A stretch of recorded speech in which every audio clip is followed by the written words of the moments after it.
महाकाल। मैं आचार्य पंडित अमित द्विवेदी अपने YouTube channel आद्यकाली शक्ति साधना केंद्र में आप सभी का स्वागत करता हूं। आज मेरा वीडियो उन साधकों के लिए है जो इतर योनि साधना करना चाहते हैं, जो इतर योनि साधना में सफल होना चाहते हैं। और जब हम इतर योनि की बात करें तो प्रेत साधना का एक व्यापक तौर पर चर्चा का विषय रहा है।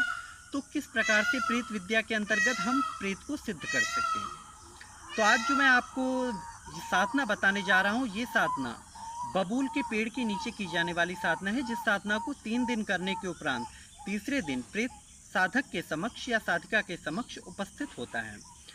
किंतु यहाँ एक बात का विशेष आपको ध्यान रखना होगा कि ये साधना सिर्फ बबूल के पेड़ के नीचे ही की जा सकती है, अन्य किसी पेड़ के नीचे इस साधना को नहीं किया जा सकता। तो इस साधना को करना कैसे है?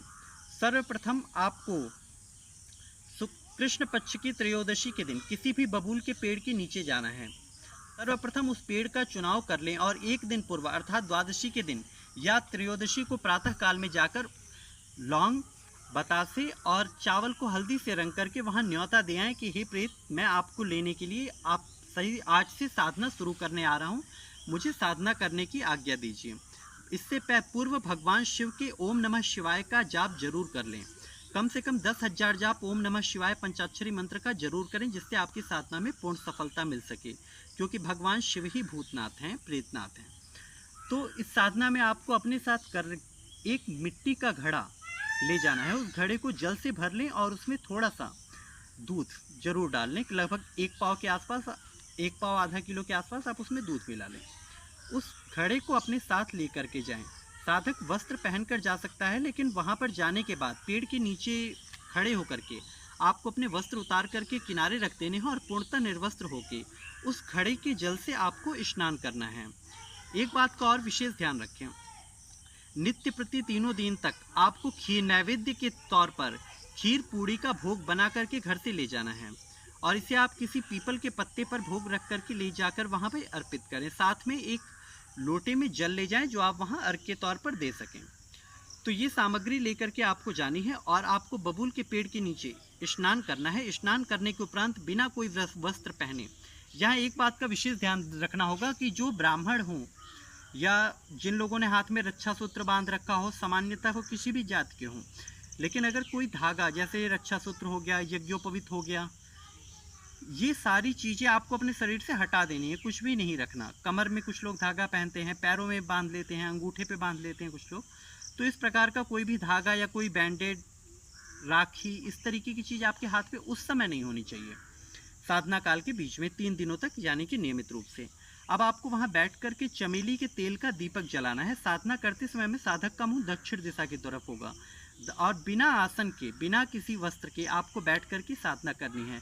चमेली के तेल का दीपक प्रज्वलित करें, बगल में गूगल और लोबान की धुनी जलाएं। इसके साथ चमेली के कुछ फूल, या अगर चमेली के फूल का अभाव हो तो वहाँ पे आप मदार के पुष्पों का प्रयोग कर सकते हैं, वो वहाँ पर अर्पित करें।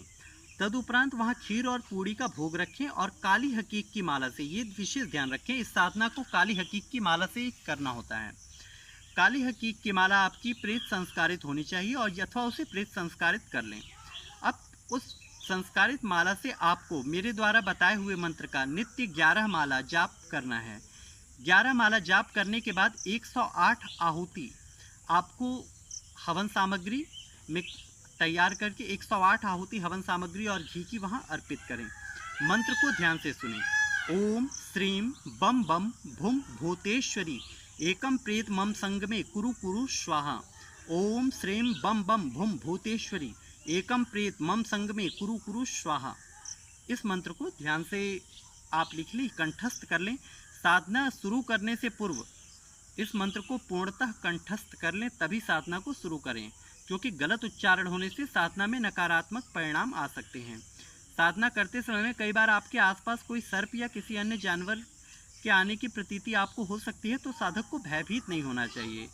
सुरक्षा चक्र का प्रयोग जरूर कर लें, और अगर आपके पास सुरक्षा चक्र नहीं है तो हमारी वीडियो सुरक्षा चक्र को जरूर देखें, उसमें दिए हुए रक्षा मंत्र का आप इसमें प्रयोग कर सकते हैं। भूमि मंथन के माध्यम से इसमें सुरक्षा चक्र होना चाहिए। साधना काल में साधक को ब्रह्मचर्य का पालन करना होगा। साधक को चाहिए कि वो नित्य प्रति सात्विक भोजन करे, तामसिक आहार न ले।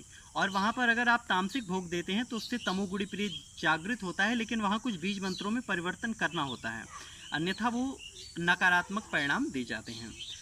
तदुपरांत आपके समक्ष तीसरे दिन प्रेत प्रत्यक्ष होगा। अब ये प्रेत प्रत्यक्ष होकर के आप उसे वर मांगने को कहेगा, आपसे कारण पूछेगा पूजन का। उस समय में आप उससे वार्ता करें। ये वार्ता आपकी स्थूल शरीर से भी हो सकती है और मानसिक रूप से भी हो सकती है।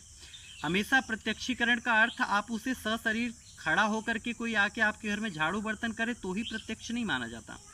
कई बार उसकी प्रतीति भी हमारे सामने एक धुएं के आकार में, एक प्रतिबिंब के आकार में आ जाती है, एक परछाई के रूप में आ जाती है। वो भी प्रत्यक्षीकरण का ही एक स्वरूप होता है।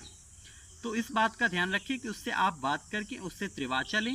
त्रिवाचा के लिए आप गंगा जल का प्रयोग करें या अक्षत का प्रयोग करें, क्योंकि इन दो की आन कोई भी शक्ति जल्दी तोड़ नहीं सकती।